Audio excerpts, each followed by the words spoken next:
Howdy folks, welcome to this week's Ag Report. So we're going to talk about beef, some of the labeling, some of the names, that kind of stuff associated with beef when you go to the grocery store and you're picking up a package and maybe some advertising that you see. So we're also going to be talking to you about ourselves. My name's John Paul, this is my wife Heather. We farm full-time here in Ellis County. We've been farming here full-time for 25 years. We also have a business called the Yellow Farmhouse where we sell our beef. So we're going to kind of share with you about some of the terminology and what we do here. So when you go to the grocery store or turn on TV or radio, you're probably going to hear words like grass-fed, grass-finished, grain-finished, antibiotic-free, possibly organic, free-range, all natural. Those are kind of some of the common topics and titles that you're going to see on things. So just to kind of hit the high points a little bit when you're talking about beef, okay, and how that is produced. A traditional, conventional producer is going to be, that animal is going to be 99% of their life on grass, okay, no matter what they're labeled. Where that changes is the last 100 to 150 days, something like that, of that animal's life. They could be fed a grain ration. And when I say ration, it still has a forage in it. That may be grass, that may be some silage, something like that. But it's going to be a ration of a forage and a grain and some vitamins and minerals, that kind of stuff. And they're going to be fed that. That's how they are finished out. They can still be labeled grass-fed at that point because they still have some grass in there. Now that's where the term grass-finished is important. Grass-finished means that they're going to be finished out on grass, not a grain mixture. Now, when that's done, that's generally going to take about twice as long to get them to that finishing weight to do that. So do your homework and pay attention to those labels. Sometimes they can be a little bit confusing on there. The way that we do things, and we'll share with you on that, a little bit different because we are row crop farmers and stuff. But we'll have my wife talk to you a little bit about the lean cuts of meat that Beef Council has and kind of what that means and stuff. So when you're looking at when you're in the store and you're looking at beef and trying to decide what cut to get and which one will best meet whatever your need is for that meal, you would want to maybe keep in mind that there are 29 lean cuts of beef. They're certified heart healthy by the American Heart Association, and what that means is they can be as lean as, if not leaner, than a skinless, boneless chicken breast. So beef is an excellent choice for protein when you're out there looking for a good meal and you want a good source of something that will be a healthy fuel for your body and not. A lot of times beef gets a bad rap. You think it's really fatty and things like that. It's not the case. There's a lot of good choices. We try to offer several of those cuts when we first got started with our processing of the meat. We wanted to have some of those unique cuts to give our customers an option for those lean proteins. And so we do offer several. We have the flat iron.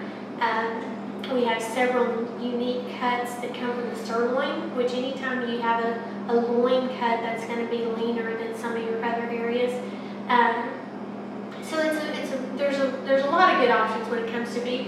When you're shopping and you're looking at the label, I want to touch on a few more things that John Paul didn't mention. There's a lot of labels that are just fluff and marketing, and what I like to call buzzwords. All natural is one of those fluff and buzzword type labels. There's no standards for the term all natural. There are no industry standards, so you can't achieve something that would label it and let you be an all natural producer. And if you stop and think about it, all of your food is natural, all of your whole foods, anything that's plant-based, animal-based like that, food is natural. So that's a term that doesn't have a lot of meaning to it. And you know, we've always approached our products, whether it was our grains or our meats, as trying to be transparent with our customers and not add all the buzzwords. The only thing that we claim in our products is that we're local, because we want to be able to speak to our customers with honesty, integrity. We want to market our products with integrity, and we don't feel that saying a few extra words that don't have a lot of value just to be able to charge a little more, maybe, that's not right. So we try to just be who we are and talk about our farm and the things that we do and how we raise our animals. We're happy to talk to any of our customers about what we do. We do a lot of that on social media, through Facebook and Instagram. We tell our story. But something else that I really want you to do, or to know, is that whether you're shopping with a farmer at the farmer's market or you're shopping at your grocery store, I need you to understand that you should have confidence in the food that you're buying, in the produce that you're buying, in the beef, the pork, the chicken, whatever it is that you're buying in that store. I want you to understand that America has the safest, most abundant, and the most affordable food supply in the entire world. We're very blessed here. We have a lot of choices, as we've mentioned several of them. You've got organic, you've got the grass-fed, you've got just regular stuff that you would see in your grocery store. And you should be able to have confidence in all of it. There's inspections that go on in the beef, in the pork, in the chicken, as well as your produce. There's not a single product that goes to your grocery store that has not been inspected. Our products that come to the market, they're inspected in the facilities that they're processed in. John Paul and I are not processing our cows and our pork and the chickens. We take them to certified, inspected facilities, and those people have inspectors on site at all times during that whole processing. They are doing that, and they're making sure that our meat, as well as the meats that's in your grocery store, meets the standards to be safe for you guys to eat. You know, you'll see antibiotic free, you'll see growth hormone free, or no growth hormones. Well, those things aren't going to end up in your grocery store either. You know, I have several customers that come to me and sometimes they're upset about what they find in the grocery store. And if you want to shop with a local person, I'm all for that, because I'm a local person and I do as much of my shopping locally as I can rather than big stores. But you should still be confident that your food is safe. There's not going to be meat in the counter at your store that's going to have antibiotics in it, nor is it going to have growth hormones. Most of the time, those are not things that producers are using anyways. It's special occasions. You know, when we have an animal that gets sick, yes, we're going to treat it if it needs to be treated, but that doesn't always mean that it's going to get an antibiotic. And if it does get an antibiotic, it will be isolated from the rest of our herd, and it will go through its withdrawal period until it's well before it returns to the herd. One, because we don't want to pass that back to the rest of the herd, and then we've got a bigger problem. But we care about that animal. We want it to be safe. We want it to be healthy. That you're looking at producers. We're full-time producers. This is what we do. This is what feeds our family. And we're not alone in that. We've had, in all the things that we've done through the years, we've had numerous opportunities to meet producers across Texas, but also across the nation, and even some international producers we've had the opportunities to work with.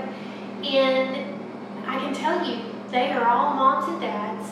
They're grandfathers, grandmothers, aunts, uncles, cousins, sisters, brothers. They're families the majority of farms and ranches in the United States are all families. They may look like corporations on paper, but they are families.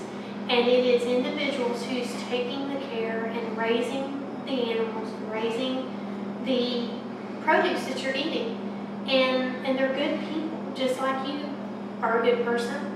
And they want to do the right thing. They want to raise a healthy animal, because that by raising a healthy product, that's what takes care of their family. I appreciate y'all tuning in today. It's a big, broad topic. We've just kind of touched the tip of the iceberg, but we've tried to talk about some important parts of it. As always, reach out if you have questions or anything, but most importantly, try and be an educated consumer. And when you're getting your education about whatever it is, product, whether that's beef or fruits, vegetables, that kind of stuff, be careful your sources that you're looking out to. Try your best to find a third party through the USDA or something like that to do some research, or a full-time producer. The reason I say full-time producer is they are 100% invested in what they are doing, and I think that's important if you look at that. So we appreciate it. Y'all take care now.